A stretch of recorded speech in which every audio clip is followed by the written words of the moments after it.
Welcome to வெஞ்சனம் சமையல். இன்றைக்கி நம்ம பார்க்க போகிற ரெசிபி வெங்காய பக்கோடா.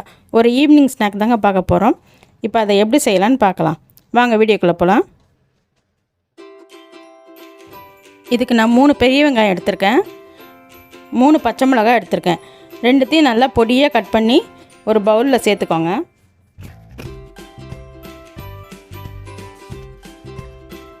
இதில் 1 ஸ்பூன் சோம்பு, 1 ஸ்பூன் தனி மிளகாய்த்தூள், 1 ஸ்பூன் உப்பு, 1 ஸ்பூன் பெருங்காயம், கொஞ்சமாக கொத்தமல்லி. இது எல்லாத்தையும் நல்லா கலந்துக்கோங்க. ஃபஸ்ட்டு வெங்காயமெல்லாம் நல்லா உதிரியாக ஆகிற அளவுக்கு நல்லா கலந்து விட்டுக்கோங்க. அப்போ தான் மாவு சேர்த்து கலக்கும்போது நமக்கு ஈஸியாக இருக்கும். இதுக்கு நான் ஒரு 300 கிராம் கடலை மாவு எடுத்திருக்கேன். இதையும் சேர்த்து நல்லா கலந்து விட்டுக்கோங்க. தண்ணி கொஞ்சம் கூட சேர்க்க வேண்டாங்க. வெங்காயத்தில் ஈரப்பதம் எல்லாம் இருக்கும். உப்பு சேர்த்து கலந்து விட்டுறதுனால நிறையாவே வரும். அதுவே இதுக்கு கரெக்டாக இருக்கும். இதில் ஒரு 50 கிராம் எண்ணெய் சேர்த்துக்கலாம். ரிஃபைண்ட் ஆயில் தான் நான் சேர்த்துருக்கேன். இதையும் சேர்த்துட்டு நல்லா கலந்து விட்டுக்கோங்க.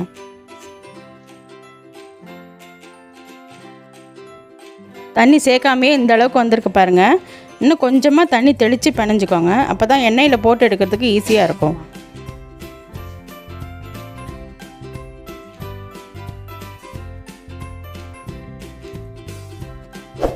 நல்லா கலந்து விட்டுட்டு இந்த மாதிரி பிடிச்சி பாருங்கள்.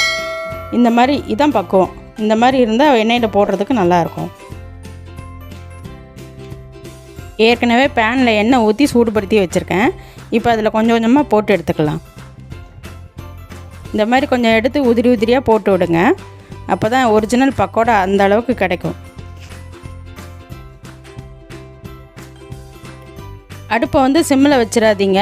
அடுப்பு வந்து மீடியம் ஃப்ளேமில், கொஞ்சம் ஹை ஃப்ளேமில் இருந்தால் கூட நல்லாயிருக்கும். இல்லைன்னா பக்கோடாவில் எண்ணெய் குடிச்சிரும்.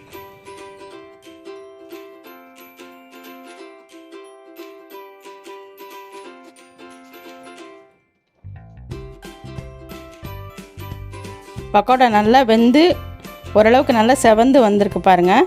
இந்த ஸ்டேஜில் கொஞ்சமாக கருவேப்பிலை சேர்த்துக்கோங்க. சேர்த்து அதோடு நல்லா பொரிய விட்டுருங்க.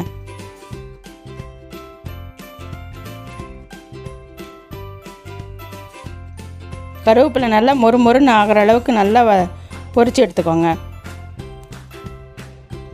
பொரிச்சதும் அடுப்பை சிம்மில் வச்சுட்டு எல்லாத்தையும் ஒரு பிளேட்டுக்கு மாற்றிக்கலாம்.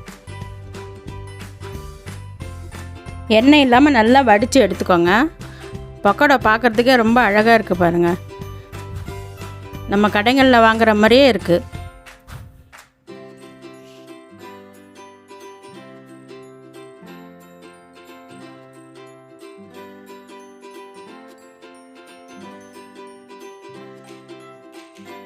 இப்போ அதை ஒரு பிளேட்டுக்கு மாற்றிக்கலாம்.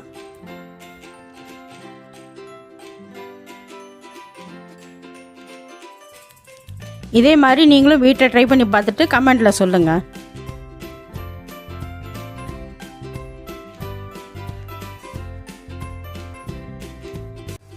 இப்போ சூடான சுவையான வெங்காய பக்கோடா ரெடி.